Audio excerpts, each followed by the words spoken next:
एवढीच संकल्पना आम्ही या बैलगाडी शर्यत क्षेत्रातनं घेत असताना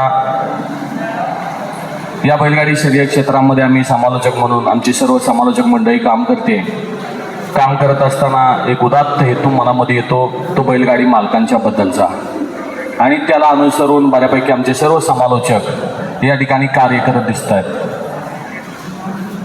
बैलगाडी शर्यत क्षेत्र जी परंपरा आहे ती परंपरा कशी होती, काय होती हे सांगणं माझं तर काम नाही, कारण परंपरा तुम्ही जोपासलेली आहे, तुम्ही सगळी अनुभवलेली आहे आणि तुम्ही जोपासतायत. त्याच्या व्यतिरिक्त वेगळं काय सांगणं म्हणजे माझं कामच नाही. आता खरा विषय पाहायला गेला तर या समालोचकांच्या बाबतीतचा जो विषय आहे, नानांनी सांगितलं तक्रारी काय, मला एकच कळतं, मी ज्या क्षेत्रात काम करतो त्या क्षेत्रामध्ये तक्रारच करायची नाही. का करायची नाही तर माझं क्षेत्र जिथं आहे त्याच्यापेक्षा कसं उंचीवर जाईल याच्यासाठी आम्ही काम करतोय. त्यामुळं जरी काय कुठल्या अडचणी जरी आल्या तरी त्या अडचणीला कशी मात करायची, मात करत असताना समोर जे आहेत कोणावर अन्याय नाही झाला पाहिजे, हे एक आम्ही समालोचकांच्या बाबतीतलं आमचं एक धोरण आहे आणि बऱ्यापैकी आम्ही त्या पद्धतीनं आता सगळेजण काम करतोय. आणि तेच काम हे फक्त बैलगाडी मालकांच्या हिताचं असेल.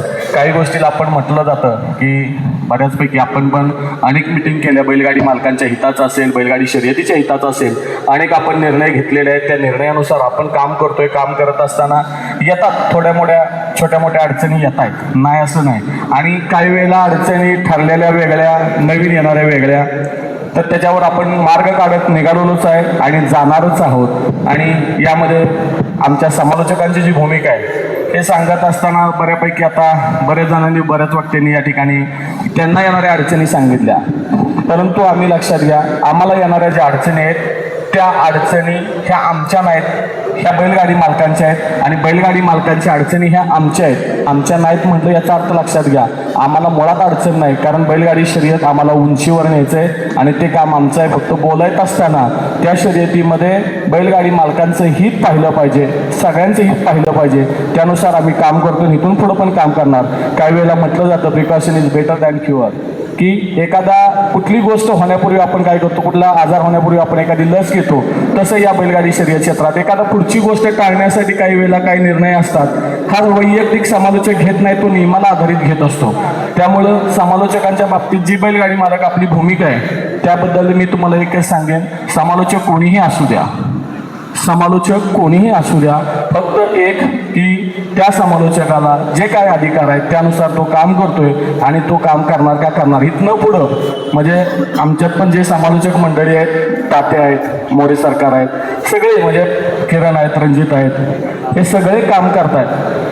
आणि काम करत असताना खरोखर म्हणजे तुम्ही म्हणाल की काही वेळेला तुम्ही स्वतःहून पाहताय की लाईव्हला हे शर्यत क्षेत्र 27 देशात जात असताना कुठल्या पद्धतीनं गेलं, कसं गेलं, काय गेलं, पण आम्हाला एकच म्हणायचं आहे, बैलगाडी मालक जो खरोखर या बैलगाडी शर्यत क्षेत्रातला सर्वात महत्त्वाचा घटक आहे, तो जो नाद करतोय तो नाद त्याचा 27 देशापर्यंत पोचला पाहिजे. आणि त्याचं माध्यम हे समालोचन आहे. तर समालोचक हा एखाद्या वेळेला एखादी गोष्ट समालोचकाच्या म्हणजे एखाद्या वेळेला त्याची मानहानी होईल, आम्ही त्याला घाबरलेलो नाही, फक्त आमचा बैलगाडी मालक तिथनं दुःखी नाही झाला पाहिजे, हा उदात्त हेतू आमच्या समालोचकांचा असेल. आणि त्याच पद्धतीनं आम्ही काम करू. तुम्ही म्हणाल की तक्रारी मांडल्या पाहिजेत, तक्रारी मांडायसाठी नाही, तो तक्रारी सोडवायसाठी आपण आहे. त्यामुळं बैलगाडी मालक म्हणून तुम्ही पण लक्षात घ्या, तक्रारी म्हणजे सगळ्यांनाच आहेत, जन्माला आलाय म्हणल्यानंतर तक्रारीनं सुरुवात होती.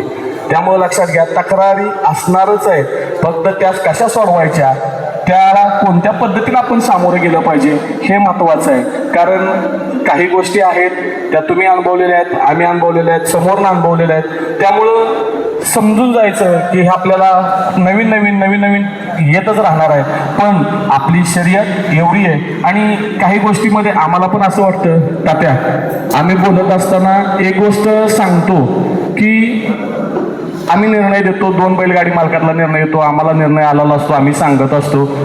एक बैलगाडी मालक आनंदी होतो, दुसरा म्हणतो आमच्यावर अन्याय झाला. तो अन्याय आम्ही नाही करत आणि तो अन्याय तुमच्यावर कुणी केलेला नसतोय. एक बाजू आहे नाण्याला दोन बाजू आहेत, त्यातले एक जीत असणार आणि एक हार असणार आहे. पण तिथं पण आपण समजून घेतलं पाहिजे की आपली हार आहे तर आपण पण मानलं पाहिजे. तिथं समालोचक किंवा आयोजक किंवा पदाधिकारी, निर्णय हा निर्णय असतो.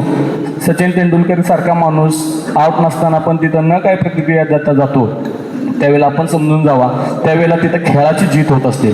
आणि ही खेळाची जीत होत असताना आपल्याला खेळ जिंकवायचा असेल तर काही गोष्टी आहेत त्या आपण म्हणजे आपापसात समजून घेतल्या पाहिजेत.